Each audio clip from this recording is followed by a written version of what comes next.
Hello, good afternoon to all. Welcome to our YouTube channel Kurukshetra. ALM और SA के जो बच्चों के लिए हमने क्वेश्चन करवाने स्टार्ट किए थे प्रीवियस ईयर के, उन्हीं में मैं अब आगे कुछ क्वेश्चन आपको करवा रही हूँ। देखिए, पहला जो क्वेश्चन है हमारे पास, किसी इलेक्ट्रोड पर युक्त आयनों की संहति यानी कि मास उस करंट की मात्रा के समानुपाती होता है जो इलेक्ट्रोलाइट द्वारा बहकर गुजरती है। यह कथन किस नियम से संबंधित है? ये जो क्वेश्चन मैं आपको करवा रही हूँ, ये जो बैटरी के मीन्स जो केमिकल जो इफेक्ट्स हैं उनसे मैं करवा रही हूँ, जिसमें हमारे पास पहले क्वेश्चन के अंदर कह रहा है कि कौन सा लॉ आपको ये बताता है कि कोई भी जो इलेक्ट्रोड होता है सेल का, वो क्या करता है, मास मीन्स जो आयंस होते हैं उनको जो रिलीज करता है वो उस करंट के क्या होते हैं, समानुपाती। तो ये लॉ हमें बताया था किसने? फेराडे ने। फेराडे का जो फर्स्ट लॉ था उसने बताया था कि ये जो मास होता है that is equal to Z I और टी। एम का मतलब हो गया मास, जेड की अगर बात करते हैं हम तो ये हमारे पास क्या हो जाएगा, इलेक्ट्रोकेमिकल इक्विवेलेंट। और ये अगर बात करते हैं आई की तो आई हमारे पास क्या होता है, करंट। और टी का मतलब क्या होता है, टाइम, यानी कितने समय के लिए आप उस इलेक्ट्रोड में से कितना करंट क्या कर रहे हैं, पास, उसके समानुपाती क्या होता है, उसका मास। तो ये किसने बताया था? फेराडे का जो इलेक्ट्रोलिसिस का जो फर्स्ट नियम था उसने हमें इसके बारे में बताया था। ठीक है, आगे देखिए second question. Lead acid battery की प्लेटें खालिस्तान की बनी होती हैं। तो जो लेड एसिड बैटरी होती है वो आपको बताना है कि उसकी जो प्लेटें होती हैं वो किसकी बनी होती हैं। तो इसमें हमारे पास क्या आ जाएगा, कास्ट एल्यूमिनियम लेड अलॉय की क्या होती हैं, बनी होती हैं क्या, लेड एसिड बैटरी की प्लेटें। ठीक बात है। कल के जो मैंने आपको क्वेश्चन करवाए थे ओम्स लॉ और किरचॉफ लॉ से रिलेटेड, उस क्वेश्चंस में से अगर आपको किसी क्वेश्चन में कोई कंफ्यूजन हो तो आप मेरे को कमेंट करके बता सकते हैं कि भाई ये क्वेश्चन था, इसका आंसर सही नहीं आया आपका, या सोल्व नहीं होने पाया पूरा, या जो भी बात थी, तो आप वो मेरे को कमेंट करके बता सकते हैं। या पर्टिकुलर कोई ऐसा टॉपिक जो कि आप फिलहाल आपको क्विक रिवीजन चाहिए एग्जाम के टाइम में, तो आप उसके लिए भी मेरे को कमेंट करके बता सकते हैं। अगला क्वेश्चन देखिए, लेड एसिड की दशा में डिस्चार्ज के समय, तो डिस्चार्ज के समय क्या होता है हमारे पास कि दोनों के दोनों जो एसिड होते हैं यानी जो फिलअप करते हैं उसके अंदर वो, और जो होता है कैथोड, वो सारे के सारे क्या बन जाते हैं, PbSO4, यानी कि लेड सल्फेट के अंदर क्या हो जाते हैं, कन्वर्ट हो जाते हैं। किसके समय? डिस्चार्ज के टाइम पे। ठीक बात है। आगे देखिए नेक्स्ट क्वेश्चन। नेक्स्ट क्वेश्चन की अगर बात करते हैं तो नेक्स्ट क्वेश्चन में क्या कह रहा है, पूरी तरह से चार्ज लेड एसिड, ये लैंड नहीं है, इसमें लेड है, ये लेड, ठीक है, लेड, लेड एसिड जो बैटरी है उसका पता लगाने के लिए जांच करेंगे। तो किस चीज की जांच करेंगे भाई, की जो बैटरी है वो आपके पास पूरी तरह से चार्ज है या नहीं है। तो पहला ऑप्शन है उसमें वोल्टेज, दूसरे ऑप्शन में क्या कह रहा है कि जो इलेक्ट्रोलाइट होते हैं उसकी स्पेसिफिक ग्रेविटी, तीसरे ऑप्शन में क्या कह रहा है, गैस का निकलना, और चौथा कह रहा है उपरोक्त में से किसी की भी जांचें करेंगे। तो अगर आपको ये पता लगाना है कि जो आपके पास बैटरी है, लेड एसिड बैटरी है, वो कंप्लीटली चार्ज है या नहीं है, तो आप ये जो तीन ऑप्शन दे रखे हैं, मीन्स तीन ऑप्शन का मतलब पहला ऑप्शन है वोल्टेज, आप वोल्टेज का टेस्ट करके पता कर सकते हैं, या फिर उसकी स्पेसिफिक जो ग्रेविटी होती है इलेक्ट्रोलाइट की उसको आप देख के बता सकते हैं, उसको आइडेंटिफाई करके, या उसमें से किस हिसाब से जो गैसेज हैं वो रिलीज हो रही हैं, आप उससे भी क्या आइडिया लगा सकते हैं कि जो बैटरी आपके पास वो चार्ज हुई है या नहीं हुई है। ठीक है, तो इसमें ऑप्शन हमारे पास कौन सा आ जाएगा, डी, यानी कि तीनों के तीनों मेथड आपके पास क्या है, आप तीनों में से किसी भी एक को क्या कर सकते हो, अपना सकते हो, देख सकते हो। ठीक है, अगला है हमारे पास है, एक पूरी तरह से चार्ज लेड एसिड बैटरी में पॉजिटिव और नेगेटिव प्लेटों पर एक्टिव मटेरियल क्या होता है। तो देखो, अगर हम बात करते हैं किसकी, लेड एसिड बैटरी की, तो उसमें जो पॉजिटिव टर्मिनल होता है ना, उस पॉजिटिव टर्मिनल पे तो हमारे पास क्या होता है, लेड पर ऑक्साइड, क्या होता है हमारे पास, लेड पर ऑक्साइड। ठीक है, और अगर मैं बात करूं साथ किसकी, नेगेटिव उसकी, तो जो नेगेटिव होता है उसके ऊपर हमारे पास क्या होता है, शुद्ध लेड। ठीक है, वो किसके ऊपर होता है, उसके नेगेटिव टर्मिनल के ऊपर। ठीक है, तो लेड पर ऑक्साइड किस पे हो जाएगा, पॉजिटिव टर्मिनल पे, और शुद्ध जो लेड होता है वो किस पे हो जाएगा, उसके नेगेटिव टर्मिनल पे। ठीक बात है। आगे देखो next question, lead acid battery के उत्पादक अधिक से अधिक कितने समय तक बैटरी को डिस्चार्ज अवस्था में रखने की सलाह देते हैं। तो जो बैटरी होती है उसको आप मैक्सिमम मीन्स कितने टाइम तक आप उसको डिस्चार्ज कर रख सकते हो, मीन्स तब तक उसका कोई बैड इफेक्ट नहीं है आपके पास, मीन्स हार्मफुल नहीं है वो आपके पास। तो वो क्या होता है हमारे पास, लगभग आप क्या कर सकते हो उसको 24 घंटे की 24 घंटे तक तो आप उसको क्या रख सकते हो, डिस्चार्ज रख सकते हो, जिसका आपके पास कोई भी इफेक्ट नहीं होता, मीन्स किसी तरीके से आपको अफेक्ट वो नहीं करेगी, कोई उसमें नुकसान की बात नहीं है आपके पास। अगला है, यदि बैटरी के पॉजिटिव और नेगेटिव टर्मिनल पर कोई चिन्ह नहीं है तब आप बैटरी के टर्मिनल की किस प्रकार पहचान करेंगे। अब देखो वैसे अगर हम देखते हैं तो जो बैटरी होती है सिंपल, अगर देखते हो आप उस पे तो लिखा होता है, मेंशन होता है हमारे पास कि ये पॉजिटिव है, ये हमारे पास नेगेटिव है। अब कल को अगर ऐसा हो कि उस पे पॉजिटिव और नेगेटिव जो है वो मेंशन नहीं कर रखा, तो आप किस हिसाब से पता लगाओगे। तो हम किस हिसाब से पता लगाते हैं, देखो पी से होता है पॉजिटिव, पॉजिटिव का मतलब ज्यादा वैल्यू, नेगेटिव का मतलब भाई घटती है यानी कि कम वैल्यू। तो उसका जो पॉजिटिव टर्मिनल होगा वो कैसा होगा, हमारे पास साइज की अगर बात करते हैं तो मोटा होगा, ठीक है, और जो नेगेटिव टर्मिनल है वो कैसा होगा, उसके कंपैरिजन में पतला होगा यानी कि कम होगा।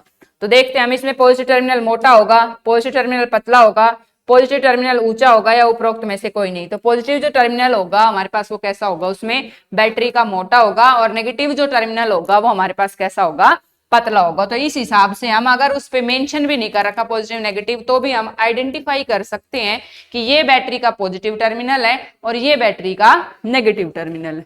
अगला है, बैटरी की वाट आवर एफिशिएंसी होती है। ये पूछ रहा है इस क्वेश्चन में कि बैटरी की वाट आवर एफिशिएंसी कितनी होती है। देखो अगर मैं आपको बताऊं कि वाट और साथ में क्या है हमारे पास आवर, तो वाट तो यूनिट किसकी होती है, पावर की। पावर को, आवर का मतलब किससे मल्टीप्लाई कर रखा है, टाइम से। तो पावर इंटू टाइम हमारे पास क्या होता है, एनर्जी। दैट मीन्स किसकी बात कर रहा है यहाँ पे, एनर्जी की। किसकी बात कर रहा है हमारे पास, एनर्जी की। तो वाट आवर अगर एफिशिएंसी की मैं बात करूं तो लगभग कितनी होती है, 70%। लगभग कितनी होती है, 70%, यानी कि 70%। ठीक है, तो 70 जो परसेंट होती है वो बैटरी की वाट आवर क्या होती है, एफिशिएंसी। इसी के साथ साथ मैं आपको एक चीज बता दूं, अगर पूछता है ये एम्पियर, क्या पूछता है, एम्पियर आवर एफिशिएंसी।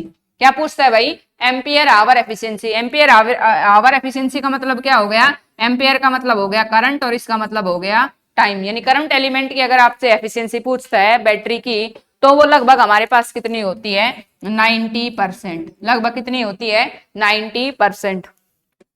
फिर से देख लीजिए, वाट आवर एफिशिएंसी कितनी होती है, 70%।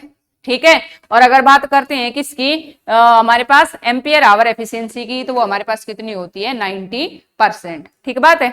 चलिए आगे नेक्स्ट क्वेश्चन पे चलते हैं।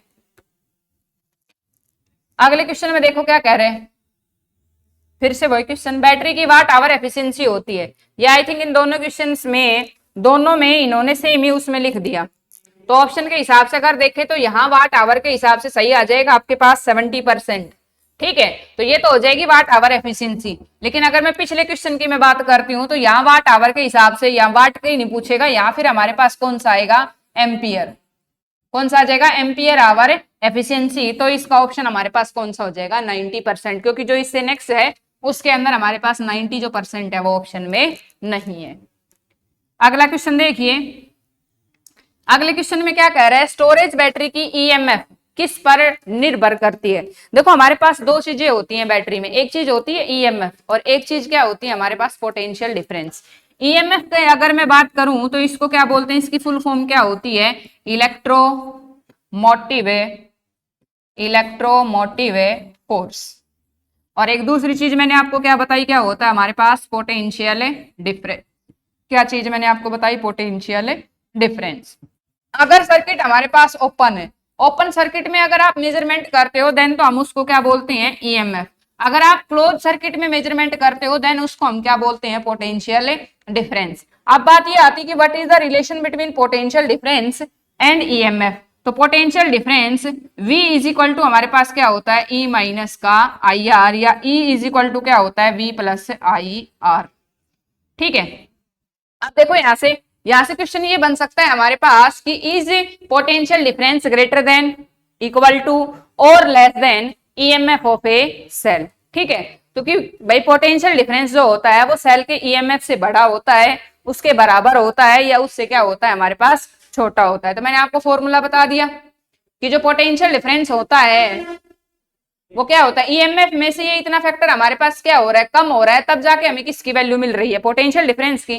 तो जाहिर सी बात है ईएमएफ है वो हमारे पास क्या है, बड़ा है, किससे, पोटेंशियल डिफरेंस से। क्यों, क्योंकि पोटेंशियल डिफरेंस में हम आई इंटू आर, आई का मतलब तो हो गया करंट, और इस आर का मतलब क्या होता है, internal resistance of a cell, internal resistance of a cell. ठीक है, तो इन दो चीजों को, इनकी प्रोडक्ट को इसमें और क्या कर रहे हैं, ऐड, तब जाके हमें क्या मिल रहा है, ईएमएफ। ठीक है, तो ईएमएफ क्या होता है, ज्यादा होता है, पोटेंशियल डिफरेंस क्या होता है हमारे पास से कम होता है। ये बात भी हमें ध्यान देनी है।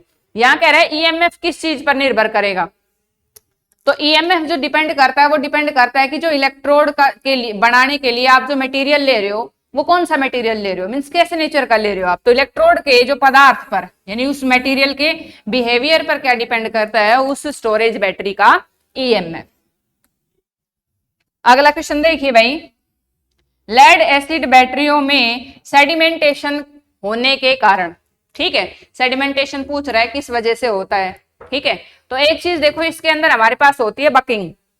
ठीक है, बकिंग का मतलब क्या होता है हमारे पास कि जब लगातार बैटरी में से क्या होता जाता है, चार्ज है वो, मीन्स उसको चार्ज कर रहे हो आप ज्यादा टाइम तक, या आपने क्या कर दिया उसको काफी सारे टाइम तक उसको डिस्चार्ज छोड़ दिया, धीरे धीरे ज्यादा टाइम तक जब आप उसको लगातार चार्ज पे चार्ज आप किए जा रहे हो, तो बैटरी जो होती है उसकी प्लेटें जो होती है ना वो थोड़ी सी क्या हो जाती है, टेढ़ी।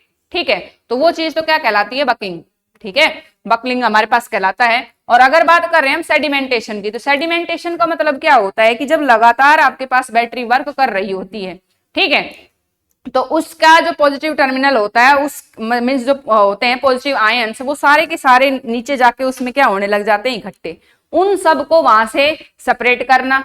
ठीक है, क्योंकि अदरवाइज तो वो जब एक जगह इकट्ठे होंगे तो हमारे पास क्या कर सकते हैं, सर्किट के अंदर शॉर्ट सर्किट कर सकते हैं। क्या कर सकते हैं, सर्किट में शॉर्ट सर्किट कर सकते हैं। तो उस चीज को अवॉइड करना या उसको रिप्लेस करना, उनको वहां से निकालना, दैट इज कॉल्ड सेडिमेंटेशन। ठीक है, तो ये जो सेडिमेंटेशन होने का जो मेन कारण है वो क्या है, अधिक रेट से ओवरचार्जिंग करना। ठीक बात है, हाई जो रेट है अगर आप उससे भी क्या कर देते हो, ओवरचार्ज उसको बार बार कर रहे हो, तो उस समय क्या होता है हमारे पास, सेडिमेंटेशन होता है। क्या होता है भाई, सेडिमेंटेशन।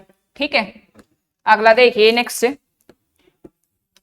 नेक्स्ट उसमें क्या कह रहा है हम, नेक्स्ट क्वेश्चन में, लेड एसिड बैटरी को चार्ज करते समय निम्न में कौन सा गुण बढ़ता है। ये कह रहा है लेड एसिड जो बैटरी होती है अगर आप उसको चार्ज करते हो तो चार्ज करने से क्या होगा भाई, चार्ज करने से क्या हो जाएगा, उसका जो इलेक्ट्रोलाइट होता है उसकी जो स्पेसिफिक ग्रेविटी होगी वो हमारे पास क्या हो जाती है, बढ़ जाती है। जो इलेक्ट्रोलाइट है उसकी स्पेसिफिक ग्रेविटी क्या हो जाएगी, बढ़ जाएगी, अगर आप उसको क्या कर रहे हो, चार्ज कर रहे हो। ठीक बात है, नेक्स्ट क्वेश्चन देखिए भाई, नेक्स्ट क्वेश्चन में क्या कह रहा है कि विद्युत रासायनिक तुल्यांक किसके बराबर होता है, किस धातु के परमाणु भार और हाइड्रोजन के परमाणु भार का अनुपात तत्व से मुक्त आयनों में सती नहीं होगा, ये सहनती होता है, जिसको कि आप मास बोलते हो। ठीक है, इकाई धारा द्वारा है या परमाणु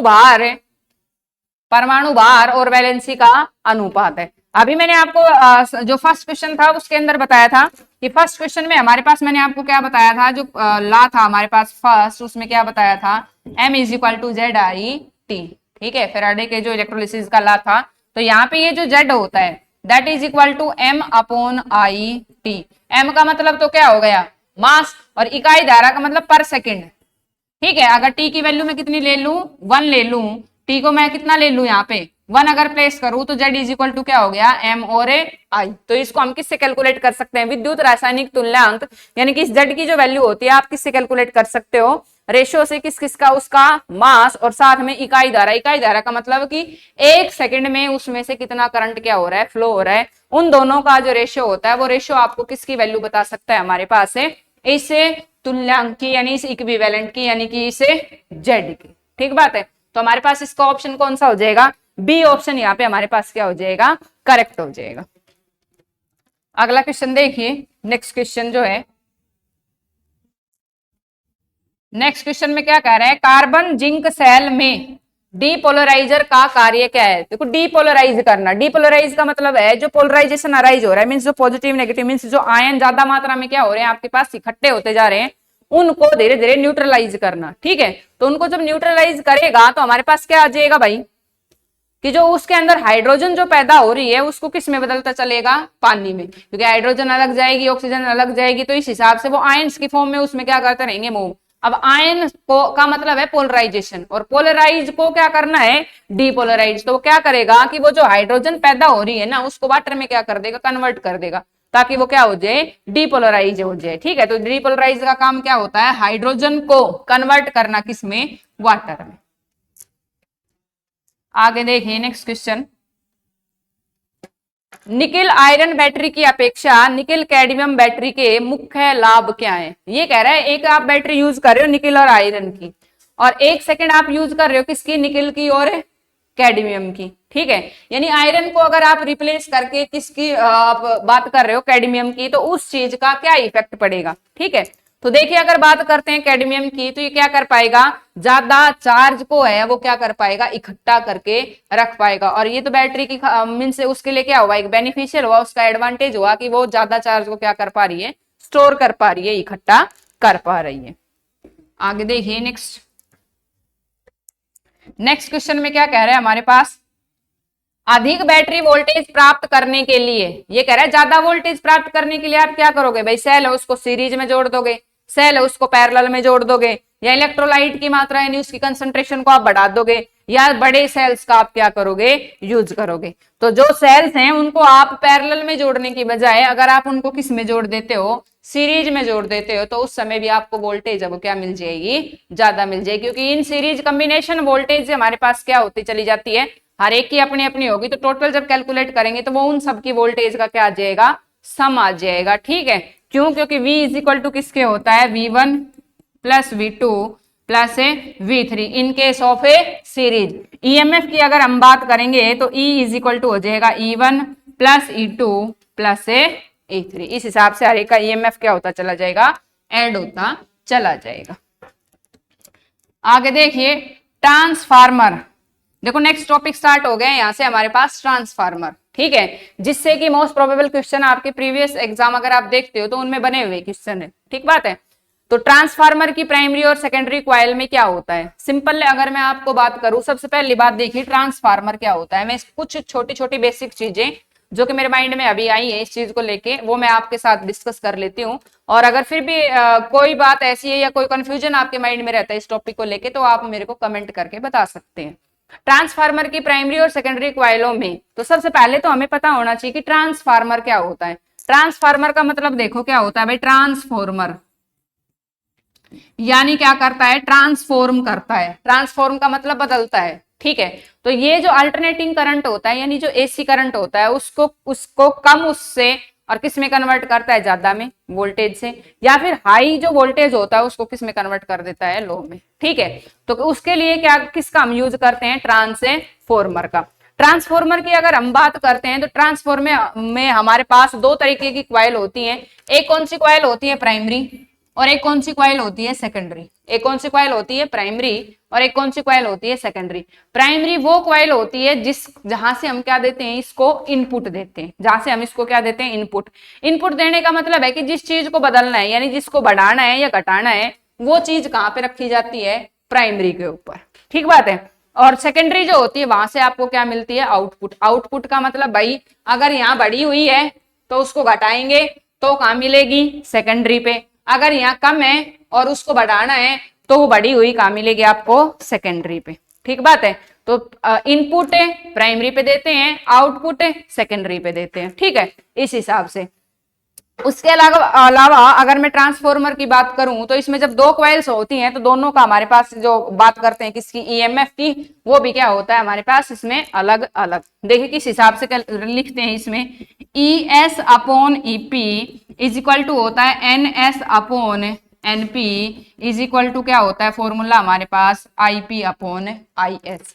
ES का मतलब है EMF किसका, सेकेंडरी क्वाइल का। EP का मतलब क्या है, EMF किसका, प्राइमरी क्वाइल का। N का मतलब है number of turn, number of turn किसके, S का मतलब सेकेंडरी के, और एनपी का मतलब नंबर ऑफ टर्न किसके, प्राइमरी के। आई का मतलब करंट, करंट किसका, प्राइमरी का, और आई की अगर बात करें आई एस की, तो that is the current of secondary coil. ठीक है, ये हमारे पास क्या होता है इसमें फॉर्मूला। इन सब की अगर मैं बात करूं तो ये हमारे पास किसके बराबर होता है, के। इस के को हम क्या बोलते हैं भाई, ट्रांसफॉर्मेशन रेशियो। क्या बोलते हैं इस के को, ट्रांसफॉर्मेशन रेशियो। क्या बोलते हैं इसको, ट्रांसफॉर्मेशन रेशियो। ठीक बात है। अब देखो बात करें अगर ट्रांसफार्मर की, तो दो तरीके के ट्रांसफार्मर होते हैं। एक कौन सा होता है, स्टेप अप ट्रांसफार्मर, और एक कौन सा होता है, स्टेप डाउन। हमारे पास क्या होता है, ट्रांसफार्मर। देखते चलो कौन कौन सा बताया मैंने आपको। एक तो मैंने बताया कौन सा, स्टेप अप, और दूसरा मैंने आपको कौन सा बताया, स्टेप डाउन। ठीक बात है। तो इसमें देखो ज्यादा कंफ्यूज होने की जरूरत नहीं है। मैंने आपको बताया कि दो कॉइल होती है, एक प्राइमरी होती है, एक सेकेंडरी होती है। ठीक बात है। तो इन दोनों में एक छोटा सा यानी माइनर सा ही डिफरेंस होता है। अप का मतलब हाई, हाई भाई अगर बात करते हैं प्राइमरी, और एक चीज होती है सेकेंडरी। स्कूल के हिसाब से भी अगर आप चलते हो तो एक लेवल होता है प्राइमरी का, एक आपके पास किसका होता है, सेकेंडरी का। तो प्राइमरी है वो कहाँ होते हैं, नीचे वाली जो विंग होती है, और सेकेंडरी का मतलब ऊपर। तो अप की बात कर रही है, तो अप का मतलब जो सेकेंडरी क्वाइल होती है, सेकेंडरी क्वाइल, उसके number of turn, number of turns वो क्या होते हैं, लार्ज। क्योंकि ऊपर चढ़ रहे हैं ना, ऊपर जा रहे हैं, हम बात करते हैं नीचे जब कहां जा रहे हैं, ऊपर, अप क्लासेस की बात कर रहे हैं। तो नंबर ऑफ टर्न किसके होंगे, ऊपर वाले के। ऊपर का मतलब सेकेंडरी के क्या होंगे, नंबर ऑफ टर्न ज्यादा। अगर बात करते हैं किसकी, डाउन की, डाउन का मतलब नीचे, डाउन का मतलब कौन सी में है, प्राइमरी।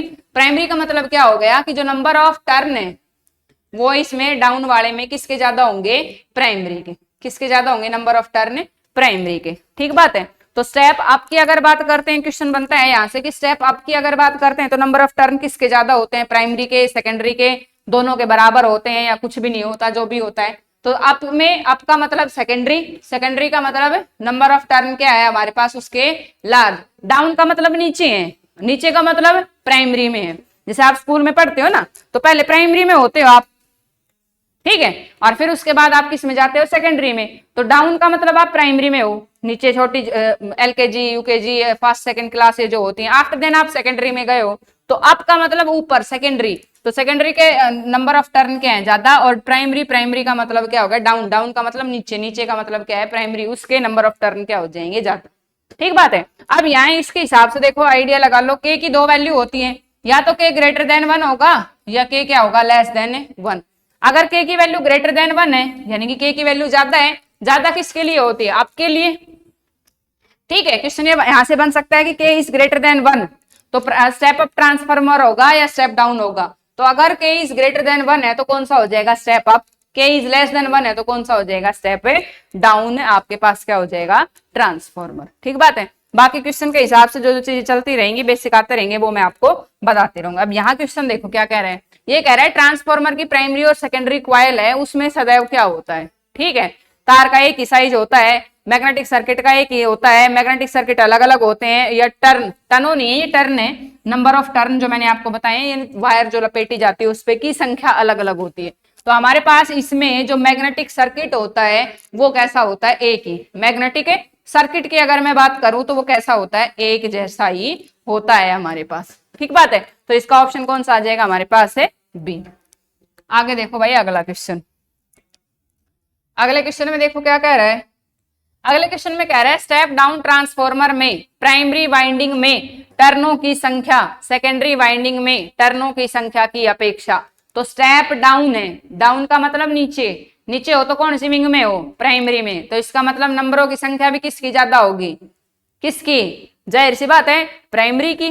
ठीक है, तो क्या होगी स्टेप डाउन में, प्राइमरी के जो नंबर ऑफ टर्न है वो क्या होंगे, ज्यादा होंगे, किससे, सेकेंडरी से। अगर स्टेप अप की बात करता तो नंबर ऑफ टर्न किसके ज्यादा हो जाएंगे, सेकेंडरी के। ठीक बात है। आगे देखिए नेक्स्ट, नेक्स्ट क्वेश्चन में क्या कह रहा है, प्रयोगात्मक कथना अनुसार ट्रांसफार्मर में प्राइमरी साइड में पावर, भाई प्राइमरी साइड में जो पावर है वो किसके बराबर होनी चाहिए, सेकेंडरी के। क्यों, क्योंकि वैसे अगर हम देखते हैं तो मैंने आपको रेशियो से बताई है वो चीजें आपस में क्या हो जाएंगी, बैलेंस। तो जितनी प्राइमरी में है P इज इक्वल टू क्या होता है, वी आई या ई आई।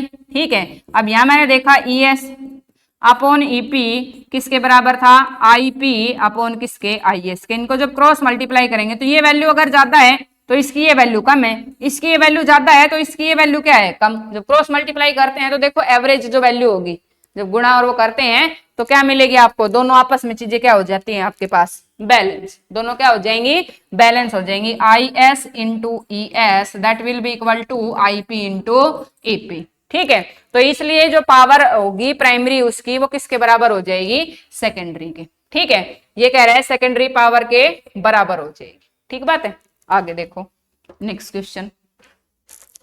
नेक्स्ट क्वेश्चन में क्या है, ट्रांसफॉर्मर का ईएमएफ का मान किस पर निर्भर करता है, कि जो ट्रांसफार्मर है ना उसके ईएमएफ का जो मान होता है, ईएमएफ की जो वैल्यू होती है वो किस किस पे डिपेंड करती है। तो किस किस पे डिपेंड करती है भाई, उसकी फ्रीक्वेंसी पे, उसके टर्न की संख्या यानी कितने नंबर ऑफ टर्न है, और साथ में उसके फ्लक्स के। ठीक है, अगर ईएमएफ की बात करें तो E इज इक्वल टू क्या होता है, D phi by D T minus D phi by D T. यहाँ पे जो फाई होता है that is called a flux, that is called a flux. ठीक बात है, अगला क्वेश्चन देखिए भाई। अगले क्वेश्चन में क्या कह रहा है, अगले क्वेश्चन में हमसे कह रहा है कि ट्रांसफार्मर में ब्रीथर का कार्य क्या होता है। देखो ट्रांसफार्मर के कुछ दो तीन छोटे छोटे मीन्स जो कंपोनेंट्स हैं वो मैं आपको बता दूं। अभी ये जब ब्रीथर आया है हमारे सामने तो मेरे माइंड में कुछ एक दो और मेरे ध्यान आई है। देखो एक सबसे पहले अगर मैं बात करती हूँ ट्रांसफार्मर में तो एक चीज होती है हमारे पास क्या, कंजर्वेटर। कंजर्वेटर, ठीक है, यानी जिसको आप बोल सकते हो कंजर्वेटर। ओके देन, तो कंजर्वेटर का नाम से पता चल रहा है यानी कंजर्व करना, यानी इकट्ठा करना, यानी कि स्टोर करना।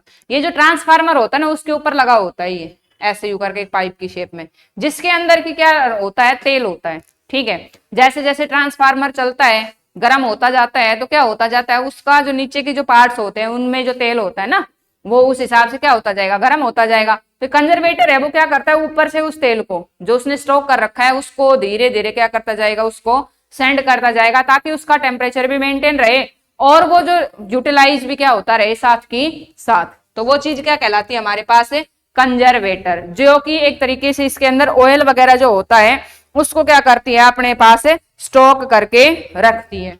सेकंड थिंग की अगर मैं बात करूं ब्रीथर की, ब्रीथ का मतलब सांस लेना। ये कह रहा है कि जब लगातार ट्रांसफॉर्मर चलता है तो लगातार जब चलता है तो बाहर से अगर इन्वायरमेंट से किसी भी तरीके की नमी या ह्यूमिडिटी अगर उसके अंदर क्या कर जाती है, एंटर कर जाती है हमारे पास।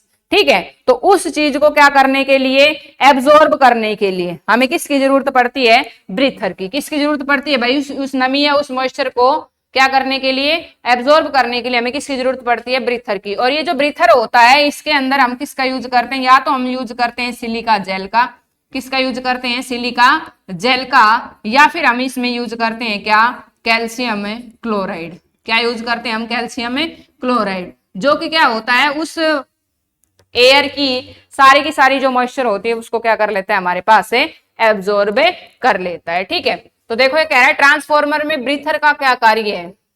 तो जब बाहर से हवा ट्रांसफॉर्मर में प्रवेश करे तब हवा से नमी को सोखना किसका काम होता है, ब्रीथर का। ठीक है, अब क्वेश्चन ये बन सकता है कि एज ए ब्रीथर या ब्रीथर के तौर पे आप किस चीज को यूज कर सकते हो, तो सिलिका जेल या फिर कैल्शियम क्लोराइड जो आपके पास होता है उसको आप किसके लिए यूज कर सकते हो, एज ए ब्रीथर। ठीक है, आगे देखिए नेक्स्ट क्वेश्चन। नेक्स्ट क्वेश्चन में किसी ट्रांसफार्मर में अधिकतम एफिशिएंसी प्राप्त करने की दशा। एफिशिएंसी का मतलब क्या होता है भाई, कि उसकी हमारे पास कितनी तो उसकी आउटपुट है और कितनी साथ में उसकी इनपुट है। ठीक है, तो आउटपुट अपॉन जो इनपुट का रेशियो होता है हमारे पास that is called the efficiency. अब देखो यहाँ ऑप्शन के हिसाब से मेरे माइंड में एक चीज और आई है, ये कुछ लॉसेस की बात कर रहा है। तो ट्रांसफार्मर में अगर हम बात करते हैं तो मेन कॉमनली यहाँ जो एक्सप्लेन कर रखे हैं आपके हिसाब के बेसिक के, वो यहाँ पे दो इसने लॉसेस को क्या कर रखा है, एक्सप्लेन कर रखा है। एक तो कौन सा कर रखा है, कॉपर लॉस। कौन सा लॉस कर रखा है, कॉपर का। और एक कौन सा लॉस कर रखा है, आयरन का। कौन सा लॉस, एक कॉपर का लॉस और एक किसका, आयरन का लॉस। आयरन का जो लॉस होता है इसी के अंदर हमारे पास कौन सा इंक्लूड है, ये हिस्टेरिसिस का, हिस्टेरिसिस का। ठीक है, और उसके अलावा हमारे पास इसी के अंदर कौन सा आता है, एडी करंट का। किसका आता है, एडी करंट का। ठीक है, तो ये जो आयरन लॉस है इसी के अंदर ही इंक्लूड होता है कौन सा, हिस्टेरेसिस, और प्लस में कौन सा, एडी करंट। आयरन लॉस की अगर मैं बात करूं तो यहां से क्वेश्चन ये बनता है कि ये किस तरीके का लॉस है, मींस ये चेंज होता रहता है पर्टिकुलर एक साइकिल के अलोंग या लोड के अलोंग चेंज होता है या एक जैसा रहता है, मतलब क्या चीजें होती हैं इसकी। तो इसकी अगर मैं बात करूं तो ये हमारे पास कैसा होता है, फिक्स होता है, यानी कि इसकी वैल्यू हर बार क्या रहती है, सेम, ये एक बार जितना है उतना ही रहेगा, इसमें कोई चेंज नहीं आएगा। दूसरी बात आती है कॉपर लॉस की। कॉपर जो लॉस होता है हमारे पास ये कैसा होता है, चेंजेबल, यानी कि ये आपके पास क्या हो सकता है, चेंज हो सकता है। ठीक है, तो आप इसको क्या कर सकते हो, चेंज कर सकते हो। तो उस हिसाब से यहां से दो क्वेश्चन बनेंगे कि कौन सा लॉस आपके पास क्या हो सकता है, चेंज हो सकता है, और कौन सा लॉस आपके पास क्या हो सकता है, नहीं चेंज होता। तो जो चेंज होता है वो कौन सा बताया मैंने आपको, कॉपर, और जो चेंज नहीं होता वो मैंने आपको कौन सा बताया, आयरन। आयरन लॉस का अगर आपको पता लगाना है तो आप कैसे सर्किट का टेस्ट करेंगे, ओपन सर्किट का। कैसे सर्किट का टेस्ट करेंगे आप, ओपन सर्किट का आप क्या करेंगे, टेस्ट करेंगे। उस ओपन सर्किट टेस्ट से आप किसको आइडेंटिफाई करके बता सकते हैं भाई, आयरन लॉस को या हिस्टेरेसिस लॉस को या एडी करंट लॉस को। ठीक बात है। अगर बात कॉपर लॉस की करते हैं तो कॉपर लॉस के लिए आपको जो टेस्ट करना पड़ता है वो कौन सा टेस्ट होता है, शॉर्ट सर्किट टेस्ट। कौन सा टेस्ट होता है भाई, शॉर्ट सर्किट टेस्ट। और ये जो शॉर्ट सर्किट टेस्ट है ये किसके लिए रिस्पॉन्सिबल होता है, मींस किसकी वैल्यू मेजर करके बताएगा आपको, कॉपर लॉस की। ठीक बात है। अब ये कह रहा है किसी ट्रांसफार्मर में अधिकतम एफिशिएंसी के लिए क्या होना चाहिए, तो अधिकतम एफिशिएंसी के लिए क्या होना चाहिए कि जो कॉपर लॉस है वो किसके बराबर होना चाहिए, आयरन लॉस के। तब तो हमारे पास क्या होगा, वो ट्रांसफॉर्मर है वो कैसा होगा, मैक्सिमम आपको क्या देगा, एफिशिएंसी देगा। अगला देखिए, अगला क्वेश्चन देखो, ट्रांसफॉर्मर पर ओपन सर्किट टेस्ट करने से क्या होगा। अभी मैंने जस्ट आपको बताया था कि ओपन सर्किट अगर आप टेस्ट करते हो तो ओपन सर्किट टेस्ट से आपको आयरन लॉस का पता चलेगा। आयरन लॉस का मतलब उसमें हिस्टेरेसिस लॉस प्लस में आपको एडी करंट लॉस मिलेगा। ठीक है, तो चाहे तो अकेला आयरन लॉस कह दे या हिस्टेरेसिस और एडी करंट लॉस कह दे। तो पहले में खाली हिस्टेरेसिस है, दूसरे में खाली एडी है, थर्ड में दोनों बातों का जिक्र हो रहा है, हिस्टेरेसिस और एडी करंट का। और कॉपर लॉस, कॉपर लॉस कौन से बताया था मैंने आपको, शॉर्ट सर्किट टेस्ट से। कौन से शॉर्ट सर्किट टेस्ट से। तो शॉर्ट सर्किट जो टेस्ट होता है उससे आप किसका आप बता सकते हो, किसके बारे में पता बता सकते हो आप, कॉपर लॉस के बारे में। आगे देखिए भाई अगला क्वेश्चन, अगले क्वेश्चन में क्या कह रहा है आपसे, ट्रांसफार्मर में कौन सी हानियां लोड के साथ परिवर्तित होती है। ये बात भी अभी जस्ट मैंने आपको जब लॉसेज बताया उसमें डिस्कस की है कि भाई कौन सी लोड के साथ परिवर्तित होती है, यानी कि जो चेंज हो सकती है। तो मैंने आपको बताया कि जो कॉपर वाली होती हैं वो तो लोड के साथ क्या होती जाती हैं, चेंज होती जाती हैं, लेकिन जो आयरन वाली होती हैं वो लोड के साथ चेंज नहीं होती, क्योंकि वो कैसी होती है हमारे पास, फिक्स। अब ये कह रहा है चेंज हो रही है, चेंज होने का मतलब कौन सी हो गई, कॉपर वाली। ठीक है, चेंज होने का मतलब कौन सी हो गई भाई, कॉपर वाली। ठीक बात है। चलिए आगे अगला क्वेश्चन, अगले क्वेश्चन का मतलब 26 आई थिंक क्वेश्चन नंबर है, 25 है, 25 आई थिंक, उस पे हम पहुंच गए। यदि एक ट्रांसफॉर्मर के कोर में, यदि एक ट्रांसफॉर्मर के कोर में फ्लक्स का घनत्व बढ़ जाता है तो क्या होगा।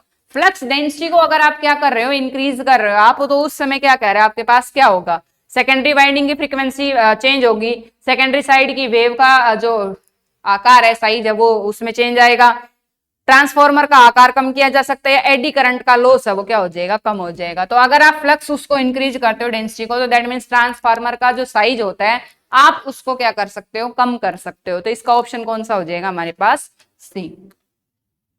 अगला देखिए नेक्स्ट क्वेश्चन, नेक्स्ट क्वेश्चन में कह रहा है ट्रांसफार्मर के किस भाग में सबसे अधिक गर्मी उत्पन्न होती है। तो ट्रांसफार्मर में जो वाइंडिंग करते हैं, ठीक है, उस वाइंडिंग के अंदर क्या होती है, सबसे ज्यादा जो गर्मी है वो क्या होती है, उत्पन्न होती है। ठीक बात है। अगला क्वेश्चन है आपके पास क्वेश्चन नंबर 28 नंबर क्वेश्चन में क्या कह रहा है, ट्रांसफार्मर के ब्रीथर में प्रयुक्त रसायन, ये मैंने आपको बता दिया था, पानी है नहीं, नमक है नहीं, खनिज कूल है नहीं। कभी सोचे आप कूल कूल की बात सोच के कि भाई ठंडा करने की बात हो रही है तो मीन्स कूल, नो। क्या कौन सा है, सिलिका जेल, या फिर मैंने आपको बताया था सिलिका जेल की जगह आपको क्या मिल सकता है, कैल्शियम क्लोराइड। क्योंकि जरूरी नहीं है यहाँ ऑप्शन सिलिका जेल का बनाया है कल को ऑप्शन किसका बन सकता है, कैल्शियम क्लोराइड का। तो क्या होता है हमारे पास सिलिका जेल, या फिर क्या मिल सकता है आपको, कैल्शियम क्लोराइड, जो कि किसका काम करता है, ब्रीथर का। और ब्रीथर का फंक्शन क्या होता है भाई, कि जो लगातार जब ट्रांसफॉर्मर चलता रहता है तो बाहर के इन्वायरमेंट से जो उसमें मॉइस्चर या नमी जाती है तो उसको सोखना या उसको एब्जॉर्ब करना, ये किसका काम होता है, हमारे पास है ब्रीथर का। और उस ब्रीथर के तौर पे हम किसको यूज कर रहे हैं, सिलिका जेल को, या फिर हम किसको यूज कर रहे हैं, कैल्शियम क्लोराइड को। आगे देखिए भाई नेक्स्ट क्वेश्चन।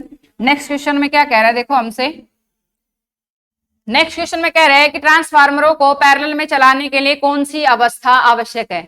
भाई दो ट्रांसफार्मर आपको पैरेलल चलाने हैं तो आप किस हिसाब से काम लोगे।